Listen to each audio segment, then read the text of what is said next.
पश्चिम बंगाल में कहीं इंतजार है 5 साल के बाद सत्ता में फिर लौटने का, तो कहीं इंतजार है सालों पुराने सूखे को खत्म कर सरकार में आने का। किसका सपना होगा पूरा? 4 मई की तारीख पर सबकी निगाहें टिकी हुई हैं कि क्या होगा उस दिन। हालांकि बंगाल में नतीजे आने से पहले ही ईवीएम पर बड़ा घमासान शुरू हो गया है, जो थमने का नाम नहीं ले रहा है। चुनाव आयोग पर तीखे सवाल दागे जा रहे हैं, जो खत्म नहीं हो रहे हैं। इस बीच बंगाल में दोबारा चुनाव हो रहे हैं, तो वहीं चुनाव आयोग पर सुप्रीम कोर्ट का एक बड़ा फैसला भी आया है। और तो और ईवीएम स्ट्रांग रूम के बाहर लॉकडाउन जैसी स्थिति बन गई है। क्या इन सभी घटनाओं के चलते ममता बनर्जी मुख्यमंत्री बन पाएंगी? क्या अपना गढ़ बचा पाएंगी? चलिए जानते हैं इस रिपोर्ट में। नमस्कार, मैं हूं नाज़मीन खान। 15 मतदान केंद्रों पर दोबारा वोटिंग जारी।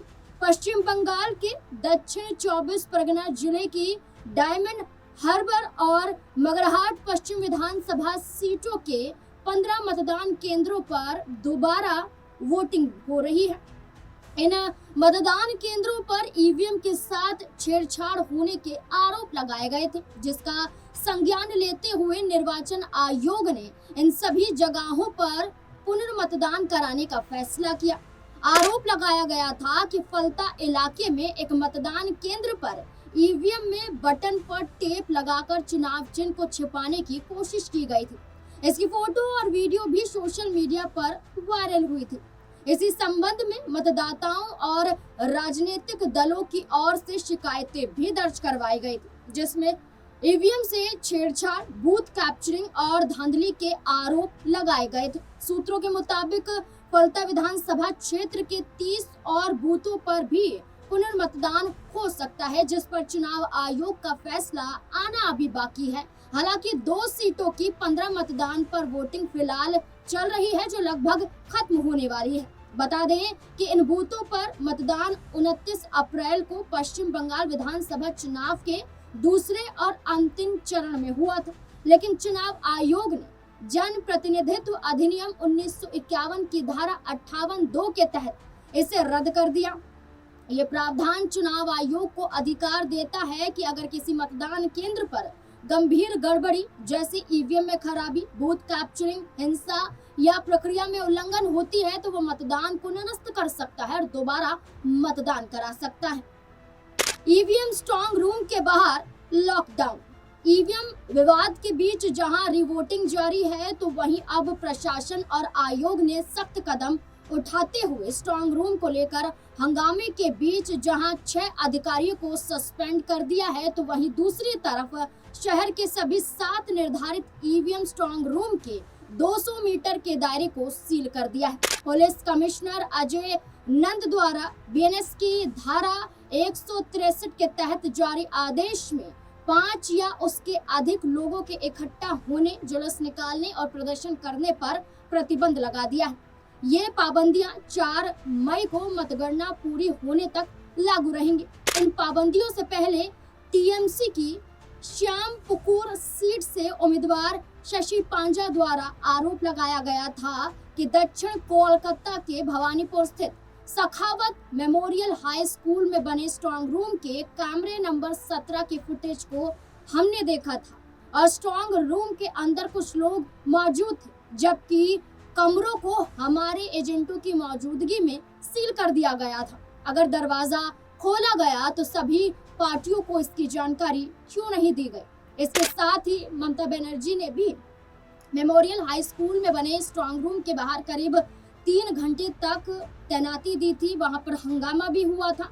इनके वहां मौजूद रहने के दौरान सैकड़ों बीजेपी समर्थक लॉर्ड सिन्हा रोड पर इकट्ठा हो गए थे। हालात बिगड़ने पर सुरक्षा कर्मियों को आधी रात के आसपास प्रदर्शनकारियों को हटाने के लिए बल का प्रयोग भी करना पड़ा था। ममता बनर्जी ने ये तक भी कह दिया था कि अगर ईवीएम के साथ छेड़छाड़ की गई तो वो जीने मरने की जंग तक के लिए भी तैयार है। साथ ही चुनाव आयोग की कार्यशैली पर भी गंभीर सवाल खड़े किए गए थे। इससे पहले चुनाव आयोग के खिलाफ ममता बनर्जी ने याचिका भी दाखिल की थी। ममता बनर्जी की शिकायत पर सुप्रीम कोर्ट का फैसला। ईवीएम विवाद के बीच तृणमूल कांग्रेस को सुप्रीम कोर्ट से भी बड़ा झटका लगा है। शीर्ष अदालत ने मतगणना प्रक्रिया से जुड़े चुनाव आयोग के फैसले में दखल देने से साफ इनकार कर दिया है। कोर्ट ने कहा है कि इस मामले में हस्तक्षेप की कोई जरूरत नहीं है और चुनाव आयोग अपने अधिकार क्षेत्र के भीतर काम कर रहा है। दरअसल टीएमसी ने सुप्रीम कोर्ट में याचिका दाखिल कर चुनाव आयोग के उस फैसले को चुनौती दी थी जिसमें मतगणना यानी कि काउंटिंग के लिए केंद्रीय सरकारी कर्मचारियों, केंद्रीय सार्वजनिक उपक्रम और के कर्मियों की तैनाती का प्रावधान किया गया है। पार्टी की आपत्ति ये थी कि इसमें राज्य सरकार और राज्य के पीएसयू कर्मचारियों को शामिल नहीं किया गया।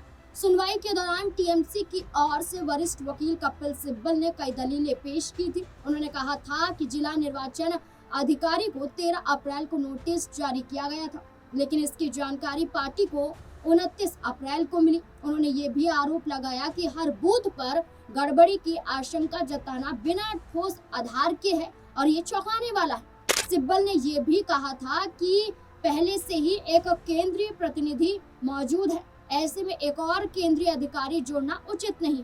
साथ ही उन्होंने तर्क दिया था कि जब परिपत्र में राज्य सरकार के प्रतिनिधि की बात कही गई है तो उसकी नियुक्ति क्यों नहीं की जा रही है। हालांकि अदालत ने इन दलीलों को खारिज करते हुए स्पष्ट किया कि चुनाव आयोग के पास ये अधिकार है कि वह तय करे कि मतगणना के लिए किसे नियुक्त किया जाएगा।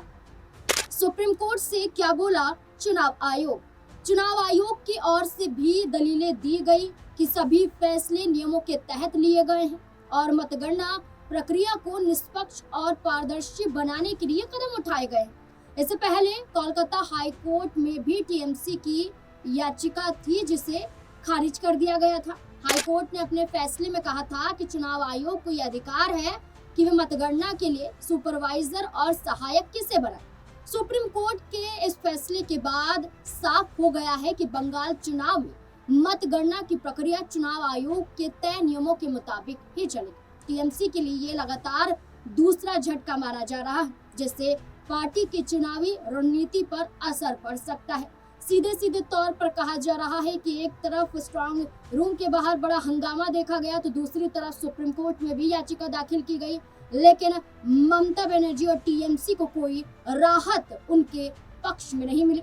भवानीपुर में ममता का हाथ, जहां एग्जिट पोल के जरिए टीएमसी को कहीं 138 से 150 सीटें दिखाया जा रहा है कि मिल सकती हैं, तो वहीं कहीं 131 से 152 सीटें, 127 से 147 सीटों तक को लेकर दिखाया जा रहा है।